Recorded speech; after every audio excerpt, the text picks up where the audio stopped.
नमस्तेऽस्तु महामाये श्रीपीठे सुरपूजिते शङ्खचक्रगदाहस्ते महालक्ष्मी नमोऽस्तु ते।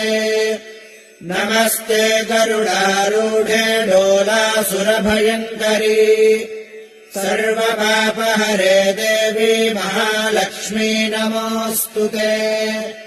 सर्वज्ञे सर्ववरदे सर्वदुष्टभयङ्करी सर्वदुःखहरे देवी महालक्ष्मी नमोऽस्तु ते। सिद्धिबुद्धिप्रदे देवी भुक्तिमुक्तिप्रदायिनी मन्द्रमूर्ते सदा देवी महालक्ष्मी नमोऽस्तु ते। आद्यन्तरहिते देवी आदिशक्तिमहेश्वरी योगज्ञे योगसम्भूते